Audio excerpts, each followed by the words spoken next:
Okay, I want to introduce the interview. This is an interview with Summoner Circle. We have, I believe, 5. It's a whole circle. Yeah, we have almost a whole band. And of course, we do ask a question, of course, that could be answered by the one person that isn't there, but that's so us. That is so. I got a sense from this band that they are really honing their craft. This last album is fantastic. And I get the kind of impression that they're losing some of their kitschiness and becoming more serious and driven. I see big things in the future for them, and we really enjoyed our conversation. Really enjoyed this album. Take it away. We were very impressed with your. You guys are quite prolific, actually, over the last few years. It seems. This is what, your third full length, or Well, there was a little glip in there because it seems like when you changed record labels that somehow one of your albums changed names and it kind of got a different cover. Is that because Tome was it become none? Yeah, Tome was an independent release. We did that on our own, and then we got picked up for distribution by Pavement. And so what we wanted to do is just kind of give it some different artwork, and we added a bonus track on there, which was further into discs from our first EP, just to give people incentive to grab that. So it was really just done because it got picked up by a label. Gotcha. Yeah, I figured. Yeah. So for all of you, what kind of inspired you to get into, the extreme metal? What was kind of the first heavy music that was your gateway when you were younger? I'll go ahead and start. For me, my cousin, I was a little kid, and my cousin was spinning Black Sabbath Master of Reality, and I'd never heard anything like it when I was a kid. I would just like it. It instantly drew me in, and after that, it was like pretty much all metal all the time. Yeah. For me, it was I've always been a video game nerd. So when the first Mortal Kombat movie came out in the early 90s, I went and saw it and got the soundtrack and was introduced to Gravity Kills, Fear Factory, Napalm Death out of that. And it's been a downward spiral ever since. Yeah. All right. Speaking of the downward spiral, 9 Inch Nails and kind of industrial was kind of my bridge getting into metal and extreme metal. Like I was aware of like Metallica and stuff, but I really didn't start digging till I got into industrial metal.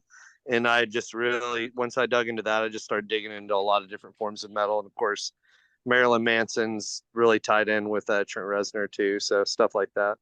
Yeah. I can see that. Yeah. Yeah.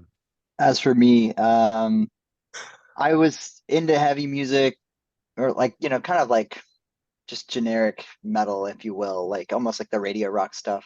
Like probably around high school, maybe a little bit before. I was just kind of getting into rock at that time. But my real like gateway to the like actual heavier stuff that's like, more akin to what we're used to is Children of Bodom, which was, I even remember the album, it was Blood Drunk. And I just remember going into the store and just kind of walking around the metal section, and I just like one of their albums just caught my eye, and I just picked it up and just started listening to it, and I bought it, took it home, and I just couldn't get enough. It was another downward spiral. Yeah, It was them and Job for a Cowboy. I remember the Doom EP I really liked a lot in the beginning, and Black Dahlia Murder, which I still love. So yeah, awesome stuff. I remember being like 12 years old, and we'd go over to my cousin's house. They were about 4 years older than me, so I thought they were so cool. And I'd pull out like, let's put on Black Sabbath, Masters of Reality. Let's put on Aerosmith, Toys in the Attic. And they'd be like, we're listening to Air Supply right now. And then it's going to be the Live Journey record. And then I've got Loverboy on tap after that. So, and I was like, well, these look really good. I don't know why we're not listening to these. Right. So I don't know why I don't know why they even had the heavy records. All they listened to was, like REO Speedwagon and shit, So I know you all kind of just referred to it as a downward spiral. I like to consider it a rabbit hole because that sounds like a lot more fun. But were your family supportive when you got into this, or they were like, what are you doing? No, not at all. No. Yeah, and you're part of the world. That I did want to ask that question. Yeah, definitely. Yeah. I'll say yeah. My mom and my stepdad definitely were. They've always been really big into music, and even my dad, it just not really into the extreme metal side of things, but a lot of music, but when it gets into the more creepier stuff and the content that this band does, he's not on board, but my mom and stepdad are. So it's kind of a split in my family, I guess. Yeah, and I'd say for mine, it was kind of like neutral at first. Like they didn't really go one way or the other too much, but they became more supportive, and they still support me. And I mean, they still come to shows, like they were at our last show. My parents were, and yeah, I couldn't be more thankful for that, honestly. There's this one meme going around of this lady with a walker, like in the mosh pit. I'm like, she's somebody's grandma. Look at her go. Oh yeah. Yeah. So you guys have any stories from your part of the world? I mean, you got any like Blues Brothers type stories where, you know, the rednecks are like, what the Or hell the is Bible Belt people. what the hell is this shit? You know, I mean, I guess the closest thing to that is sort of the satanic panic that arose the first year of Tennessee Metal Devastation Fest. Mhm. A couple of bands, our friends Ken Casket Robbery and us, got kind of signaled out by some of the local churchy types. And you know, once they started digging in and looking into the bands, of course, it really was a full-blown satanic panic. They were messaging the mayor and everything Oh they my. to try to get things shut down. And of course, you know, we loved that. That's great. That, you know, the Yeah. festival ended up giving the festival a lot more publicity, and they're still getting pushback from people in that community. But now we're going on year 3, Yeah. playing again this year, and it's an amazing festival run by Zach and Raven, amazing people.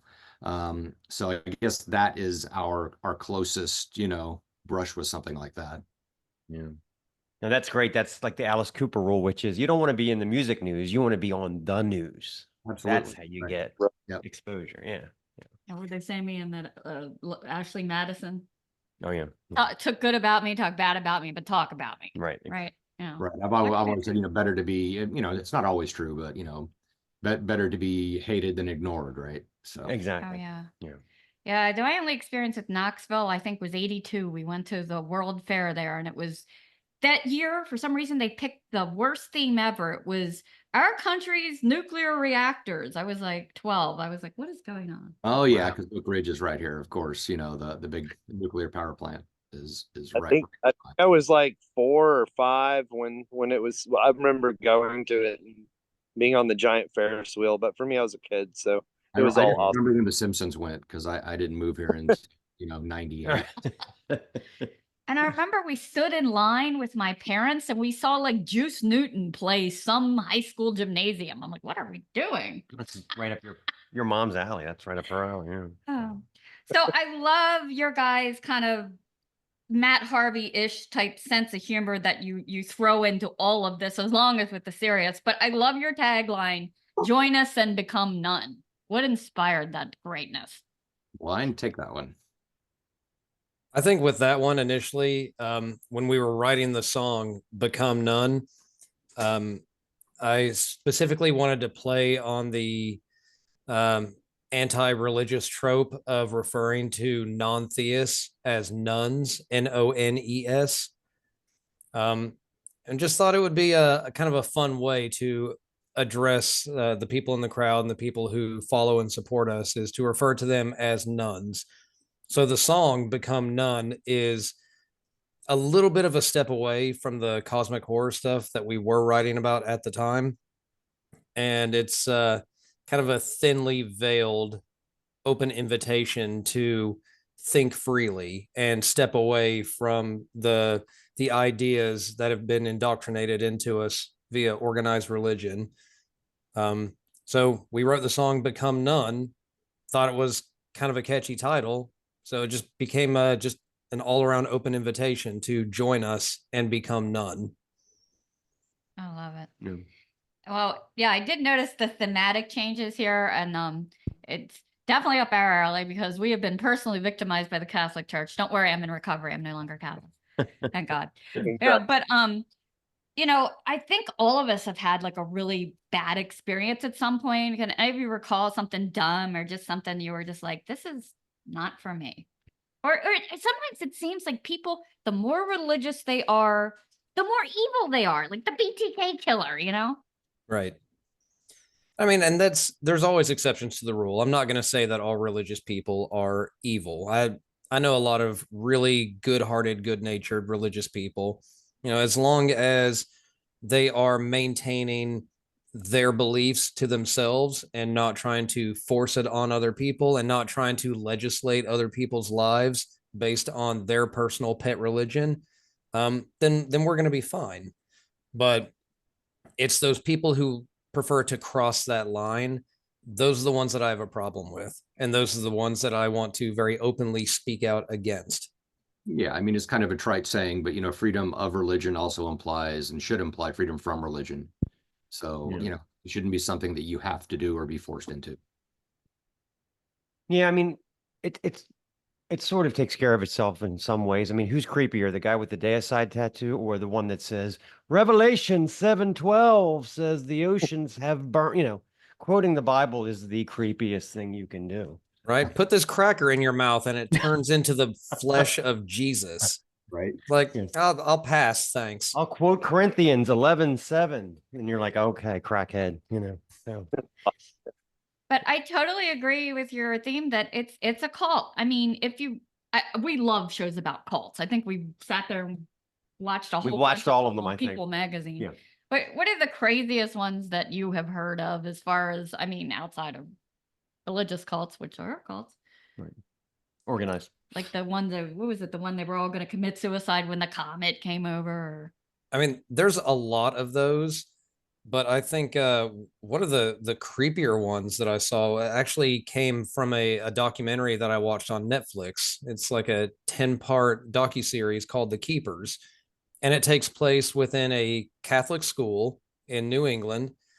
And it was a horrible story that I initially thought just started off about the murder of a nun. Oh, And I started watching that. I didn't make it all the way through it. It Okay, got yeah. far darker and far more sinister, involving like a child sex trafficking at a Catholic school that the local politicians and police department were involved with, and it was one of the most horrible things I've ever watched. And the amount of effort that went into covering things up to protect the priest that was in charge of that school was just absolutely appalling. Yep. That was actually here in Baltimore, and my mother went to that high school with Seton Kehoe. Ooh, Yeah, that's rough. creepy. Oh, that's right. Yeah. She was she was little before all that, but yeah, that was, and he like never got in trouble. No, he died happily of old age, just stashed away in a church elsewhere. The church protected him, and that's kind of how they handled it. They just moved them around rather than defrocking them or whatever you were supposed to do. They just moved them from place to place. Yeah, so it's not always if you knit your 1500th sweater, you get a space on the spaceship. It's not always that. Sometimes it's a little variance. Yeah. Those are interesting too, There's a lot of those though. Like Heaven's Gate and like some of the others, like you were talking about, the one they all wore the Nikes and they thought, when the comet came, they were all gonna, Right. Yeah, some of those can be fun to learn about, and creepy and pretty sinister in other ways. But I mean, I've honestly never seen anything quite as sinister as just some of the shit the Catholic Church allows to happen. It's so hard to keep a secret between like 2 or 3 people. It's just hard to believe that they were able to cover up something that huge for so long, Right? Yeah. And they got tendrils everywhere. So, It's the power of brainwashing. Exactly. Down to, when I was younger, we had my kids in private Catholic school. And there was this guy that kept giving my daughter candy who was a teacher there. And it made me kind of feel weird, but I thought, oh, he's just going to be nice. She was supposed to be in his class the following year. That summer, he found out that he was molesting girls at a summer camp and he killed himself. And I'm like, and I thought I was protecting her. Oh, it couldn't have happened to a better person, right? I was like, wow. Oh, it just made me feel weird. He's probably grooming her. Oh. All right, so let's reel it in a little bit. So tell me about the story about coming here from Mercury. Oh, we don't talk about that anymore. we have shifted narratives since then. It's a different chapter in our history. So yeah. Okay. Yeah, we thought it would make a great graphic novel. That was sort of the idea. I think when the one who was putting all that together was writing it. But yeah, we've kind of shifted gears, and we have a different narrative and outlook. So. Gotcha. Yeah, So it was fine when we started on that first EP and touched on a little bit on the first full length. But after that, we decided we wanted to go a little less sci-fi and a little more cosmic horror. And the themes of Chaos Vector were kind of woven into the character narratives. And honestly, I don't know if we're even going to stick with that. It might be something where we change up the lore with each new concept album. Who knows? Yeah, I was a little concerned. I read some old interview they did with some Knoxville paper, and it was done completely in character. Yeah. And I thought, oh my God, babe, should we get out the corpse paint? I don't know. Where's my Holocaust cloak? God damn it. Yeah, because we've done interviews in character Like before. ghouls. It's We interviewed, really in character. a cremator from Ghoul, and we had hoods on, and he had his hood on. Yeah. Yeah, you could have done it. Would have been great. We would have warned you if we went that route up front. No, you shouldn't have. It would have been better.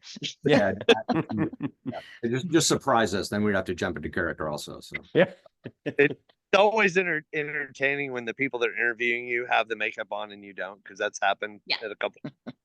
Like, My, yeah, my favorite band pictures on Metal Archives are the ones where half the guys dressed up and the others didn't. Like, two guys are in corpse paint. One guy's got like a Denver Nuggets tank top on. No, I love that. I'm just like, what the fuck, Bob? Now, if I you- always- Commit. yeah, And if that's you're the best gonna do the picture they costume had thing, for Metal Archives. Yeah. if you're going to do the costume thing, you have to commit, and Yeah. everybody's going to do it. That's part of our requirements list. Right. Yeah, I love your particular brand. Who kind of came up with like the black with the dripping? Is dripping significant of anything? It kind of reminded me of the crying monks in that one TV show. Yeah. That was kind of a collaborative effort between Gog and myself. I had this image that I wanted to portray of performing blindfolded with streaks of blood coming from underneath the blindfold. And Gog had the idea to, like, well, why don't we do corpse paint that emulates the blindfold and the blood dripping? Like, Yeah, that's kind of a cool idea. It's sort of, again, it's a cultish kind of thing, sort of in, honor of the blind who leads us. We sort of mimic that with the corpse paint. Yeah, it's really effective. I thought the first time I saw you guys, I was like, Sweden or Norway. They're from Sweden or Norway, definitely. Yeah, the visuals are spot on. They really are. We've Yeah. been getting that from I think the first show we played, somebody thought we were some European band, cut through. And, I take that as a compliment for sure. I think US black metal is growing, and there's a lot of really cool bands out there. And, so it's kind of fun to be a part of that, new wave of US black metal that's going on. Yeah. So for the band names, do you pick them? Does someone pick them for you? Or are they bestowed upon you? And do they have any like significance? Each member picks their own name. And I mean, some of them, like mine, is just, I perform blindfolded, so blind, just very direct with that one. Gog is biblical from the story of Gog and Magog. You see it in Revelations. Gog leads the wretched up in revolt against, heaven. And so that one felt pretty good to me. Anyone else?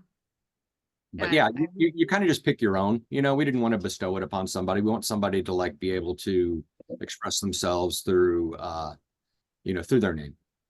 yeah, I could clear up mine because a lot of people mispronounce it, and honestly, it's kind of entertaining to me. So it's pronounced e-talk, and like somebody on tour is like, it sounds like TikTok or something. I was like, sort of e-talk, and so I just have fun with it. I embrace my name; it's entertaining, and I talk a lot, so I say e-talks a lot. So kind of roll. You just kind of roll with the name. Like I came up with the name, and I fucking love it. That's As correct. long as no one calls you an Ewok, then we're good. No, yeah, nobody's done that yet, but you Now, we just call wait. it lots of other things, but it's Hey, that's a great idea. Thanks. you've just armed us. Yeah, there you go. we're all armed with names. Gog. Yep. Yeah. I really like the theatrical element you bring, like you know, the live shows I've seen where they're taking a knife to a poor young girl, and of course we can't get away without the bloody baby. Right. Lead What's it us. called? The bleedus? The Bleedus, Yes. the bleedus. bleedus. Yeah. Yeah. So I loved the video you have on Instagram of getting him ready for tour and hosing him down. Yeah. Yeah. He was How did he filthy. come to be in Yeah, whose your idea was show? that? How did that kind of develop? That one was Gog's idea. It was based upon there's some lyrics in our song Apostasy, and there's the actual cosmic horror story written by Blind that goes along with the Chaos Vector album, where the main character was forced to like sort of reach in and rip a baby out of a womb of a woman. And so it was kind of born from that, and just a little bit of Alice Cooper worship as well, Yeah. if you can imagine. Yeah, of course. Yes. Yeah, so I've never been able to see you live myself, but I love how you say every performance is a summoning. Do you do the whole incense and drawings and It's different from time to time. With this album, we've sort of changed it up, and so we've got sort of new things that we're doing. Bleedus is now retired. The sacrifice we might do again, but we're because of the theme of this album, it requires just a different approach. And so this last tour we just did, we're kind of honing that approach, and we're going to continue to develop that.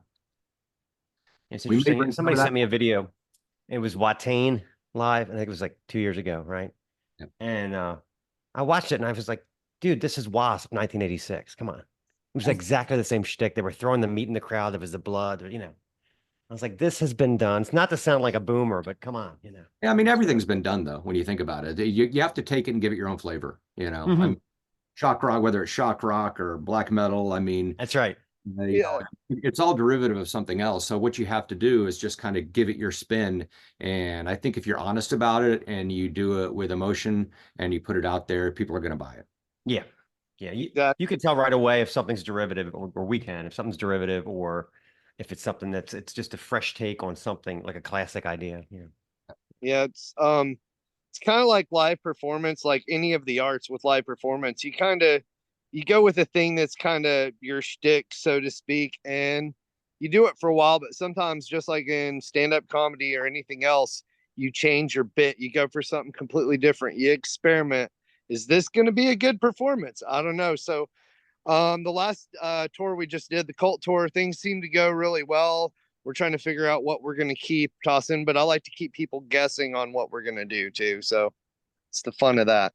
I mean, it's an evolution, right? It's like your music evolves over time as well. You don't want to write the same album over and over again. So, Yeah. stylistically and thematically, those things change. And so the stage show evolves with that. Do you have any literary or cinematic things that have influenced you as far as ideas or the way things look, or a summoning type thing? Yeah. For me, the writings of H.P. Lovecraft have always been a huge inspiration for me. I went to film school in college, and studied both film and photography. So when I hear things or when I read things, I have a very detailed picture in my head of how I imagine that and how I want things to end up looking.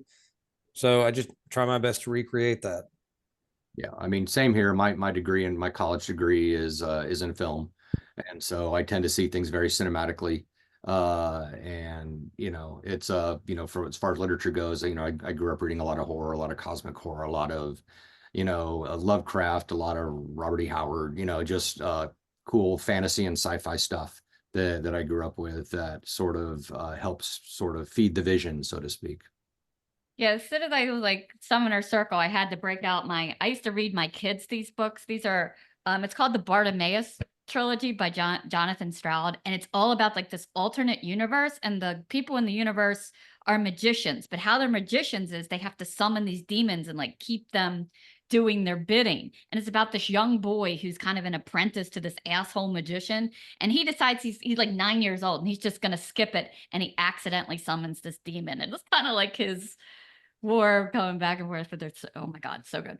I don't know why you guys brought that up for me, but you did. They're Sounds awesome. like fun. Yeah, I Yeah. mean, it's kind of like what we do on a regular basis, you know, we summon things, right? So. Yep. How about the artwork for the new album? I really like it. How did you guys choose this particular It art? almost looks like a medieval painting. Yeah. It was done in sort of in a Byzantine style.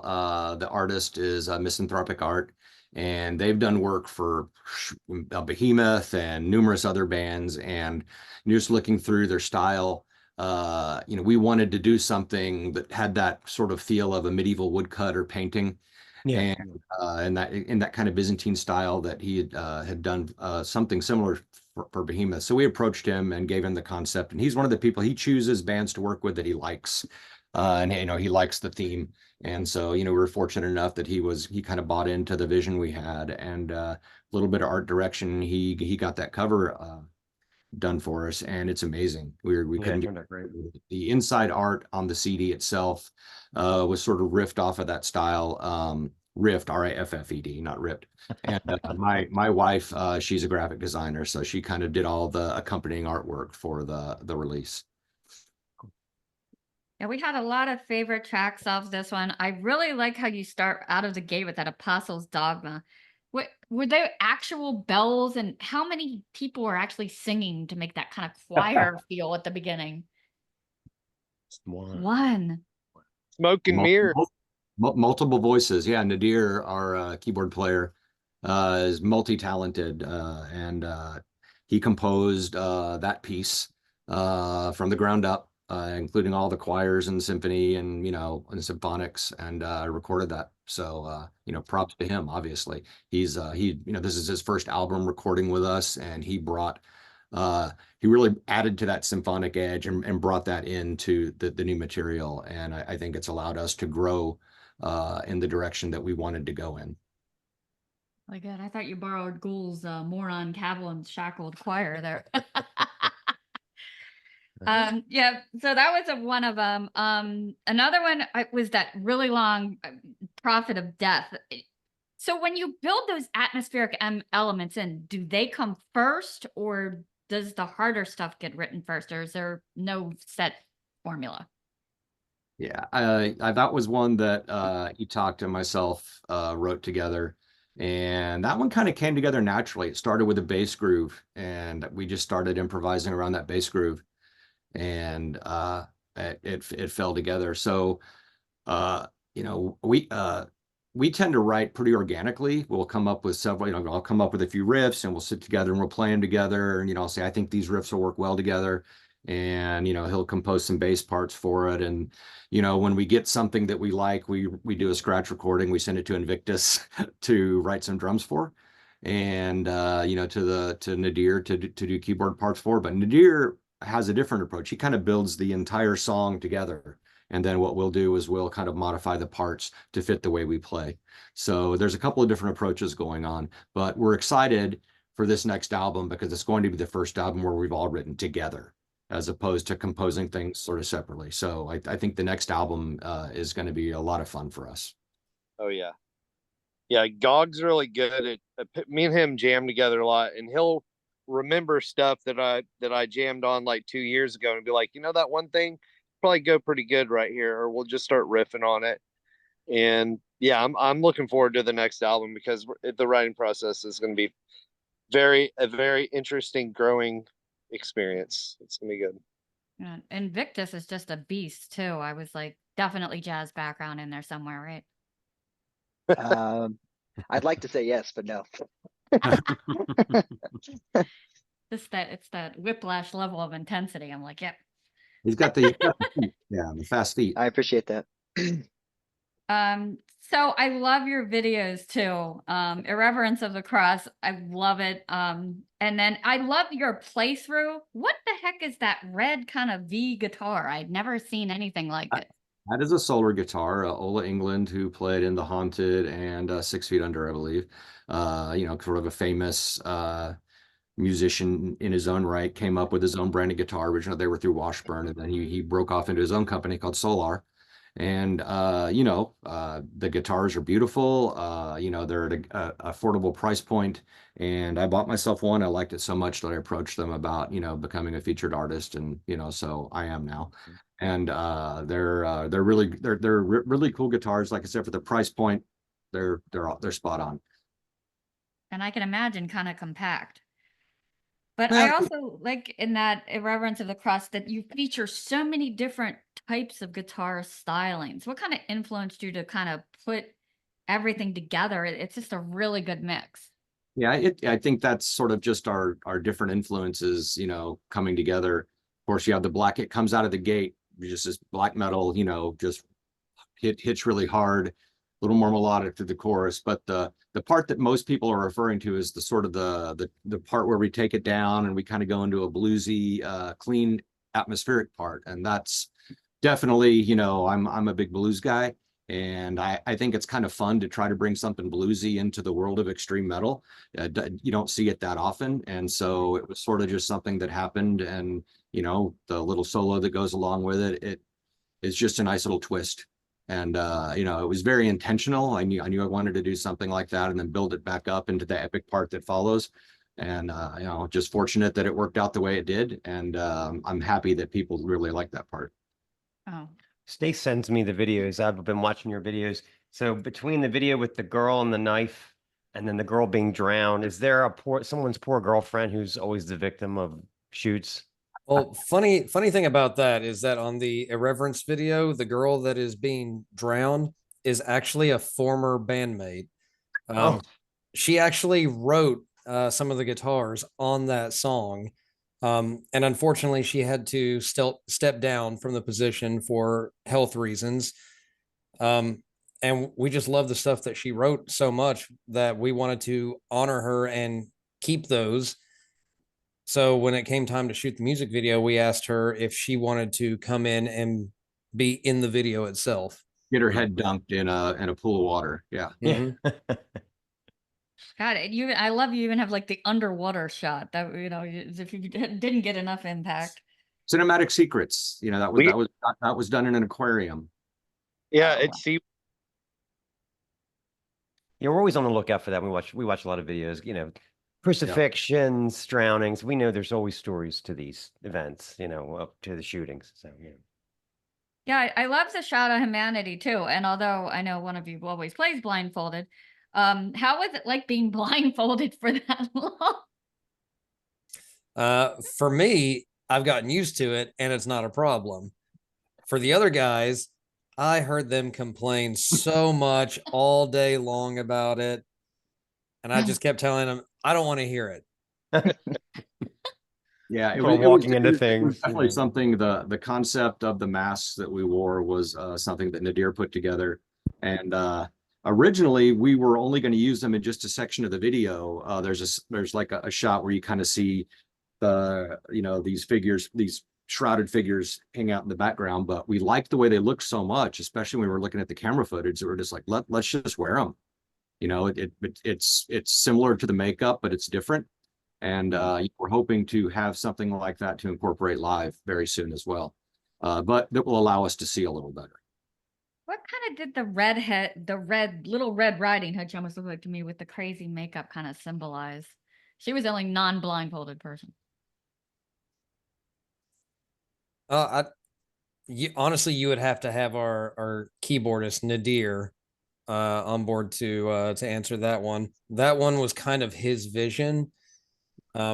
He had very specific ideas in mind, and the actress herself is a friend of mine, and we brought her in, and she just knocked it out of the park. She was excellent at everything that she did. So as far as the actual symbolism of the video of that character, unfortunately, I don't know all the details of it, and I would not want to say the wrong thing. Right. So it's unfortunate he couldn't be here for that one. We'll say read the lyrics and do your best interpretation, right? Yeah. And leave it to us. We'll ask the question for the one person that's not here. That's us. Yeah. I will say, since you like fun stories, I will tell you a fun one about her. Okay. You can't tell based on the red outfit that she's wearing, but she's actually a professional bodybuilder. Oh wow. Very cut, very strong woman. Mhm. And I remember at the end of the day of shooting, when trying to move around this portable generator, which by the way is not very portable, Mhm. on this very rough terrain, and wheels are getting stuck in holes, and we're having to try and lift it back out.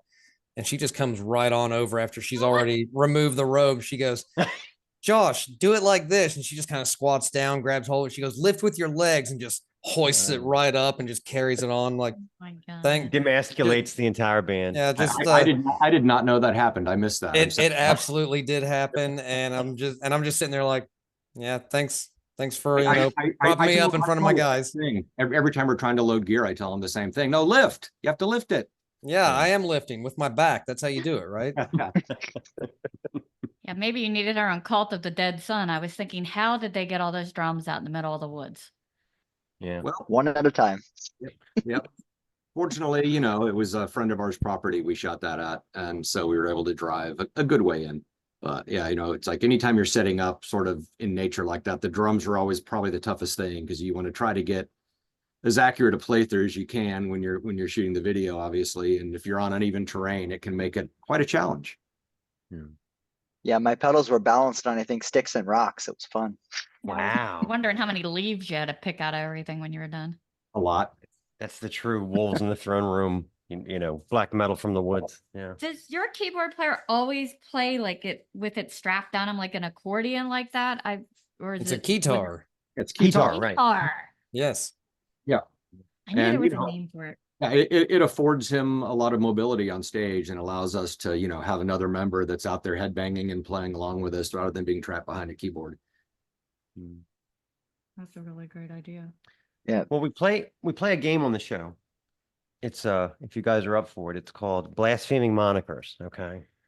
So here's how it works. So I have 5 band names in front of me. One is made up. So I'm going to test your metal, and see if you can figure out which one of these is not a real band. Okay. Okay. First is Astral Frost, Astral Immersion, Astral Catastrophe with a K, Astral Sky, and Astral Decay. Who wants to take a guess? The one with a K has to be real because It was too Not specific. necessarily. it's like in South Park, what do the kids care with a K or whatever. I'm gonna go with Astral Immersion. I think I agree. I think I They agree. they're real. They're symphonic black metal from Poland, and they have one Oh. full-length album. Yeah. Astral Immersion. Interesting. We collectively fail. Yeah, we did. So that leaves Astral Decay, Astral Sky, Astral Catastrophe with a K, and Astral Frost. I'll say Astral Frost. Astral Frost sounds like the only one where Astral may not work with it, but who knows? I could be totally wrong on that one. They're Comic? real. They're raw black metal from Finland. They have 1 EP. Oh, go figure. All right, now I'm going with the band from with the K. Yeah, it's got to be the All one right. with the K now. Gotta Yeah. be them, yeah. No, he was right. They're real. They have to be real. He's right. They're death metal from Mexico, and they have 3 EPs. We're Now, the doing one a I made great up was job Astral picking the Sky. ones that are not. Astral Sky is not real. Astral Sky. Sky is real. Guys, Although that is an album by Uli John Roth, though. So It is. You're right. yes, it is. Beyond the Astral Sky. I remember it because I had an old guitar player magazine, and the ad said, no matter how many guitar players you've heard, no one is as awesome as Uli John Roth. And I thought, wow, He is pretty. there's confidence right there. I've seen him live a couple of times and don't regret it one bit. He's Now, amazing. he had the extra frets, the long guitar he designed and everything. I mean, you really can't knock the guy, No, he's great. So you guys completed a US tour recently. What were kind of your best and worst memories coming off of that? Yeah. Well, the best I would say would be the first night of the tour was a hometown album release show. Unfortunately, it was for our favorite local venue their last night. They were going out of business. Oh, man. And it was a max capacity show with a like 30 to 60 person queue out the door all night long. Waiting to get in. They were turning people away because, fire marshal stuff. Yeah. Right. That it was great to see everybody come out to support not only us for our album release, but also just the venue, which has been sort of home for Knoxville metal for the last 5 years. So that was the highlight. I would say the low light are playing a bunch of places without air conditioning. Very In a heat wave. small little places with no air conditioning. And they don't seem to see the problem in having a 6-piece costume band trying to squeeze onto a drum riser in 98 degrees with no water, no AC, Yeah. and fans facing the wrong direction. Basic stuff. Yeah. Yeah, that was the I mean, dealing with the heat, we've toured in summer before, but I think by far because of this heat dome thing that's going on right now across the Midwest and East Coast, it was the most brutal we've had, aside from one night in San Antonio last year. That sucked. That was terrible. It was like 107 that day there, and It was 108. I think the feels like was 116. we were sleeping in the van, and it just wasn't happening. So It makes you wonder, what's that band from Texas, Absu? He was one of the first, and you can imagine how many times he got his ass kicked, playing, doing the makeup and everything. Was in like 1993 or whatever in Texas. I mean, it just must have been, he was a martyr for the team, in the early days. Yeah. So, if you could put yourself on an imaginary tour with 3 other bands, whether they exist now or existed in the past, who would you pick? Behemoth, Dimmu, and I don't know. I'm going to say Opeth because I love them, but that worked for me. I'm going to agree with Gog on that one with Behemoth and Dimmu Borgir, but I'm going to swap out Opeth with Zeal and Ardor. Ooh, good choice. Yeah. Guys, Anyone else? What Springer. they're thinking. me. I agree with what they're saying. Maybe switch it up a little bit and go, bring Jim Morrison from the Doors and have them do a tour with them too. That'd be awesome. Just really do a real throwback there. that would be weird. It would be weird. We are, man. Good times. And Yeah. Victus, I spent my time trying to think of the dumbest answer, and I just couldn't think of anything. The Wiggles. I was like, we should There go you on go. tour with like Mozart, because you said anytime. It's not technically a band, but we could go on tour with him. That'd be cool. But I did like the Dimmu answer. I think Septic Flesh would be cool. Oh, love Um, Septic Flesh. I think that's a fair comparison. And I mean, I love the Black Dahlia Murder, so I mean, I'm kind of biased on that one. So I think Dimmu, Dimmu, Black Dahlia, and Septic Flesh would be fantastic. We are talking about the sexy newer Dimmu, right? We're not talking about the early records. I just want to be clear here. I could go either way. Me too. Really? Okay. Oh yeah, definitely. Either way. Okay. Now Have you guys haven't been out to Europe yet, have you? We have. We were Yeah. Oh, actually, you have? Okay. we toured last year, Okay. February, March time. We were lucky enough to be able to get on a tour with another band that I thought we would, we always wanted to tour with, and that is excuse me, Hate and Batushka. So that was an amazing tour for us to tour, get to, be able to tour with Batushka and Hate. And, we had opened, they came through the year before Knoxville, and we opened that show for them, and they remembered who we were. And so when we asked if, we could, when we applied to get on that tour, it certainly helped. So yeah, that was an amazing, I think we were there 17, 18 days, if I'm not mistaken. There's 21 days, we played 17 shows. That's right. So Europe. Did you do Scandinavia or just Europe? I mean, what countries did you do? We did. We're in 13 different countries. We did 17 shows in 13 different countries. We did not. The only Scandinavian country it was Denmark. We played Copenhagen.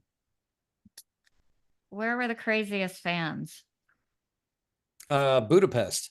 Yeah, probably so. Like how? Like Are they just what loud was- or mosh pit? Yeah, right. What was so crazy about them?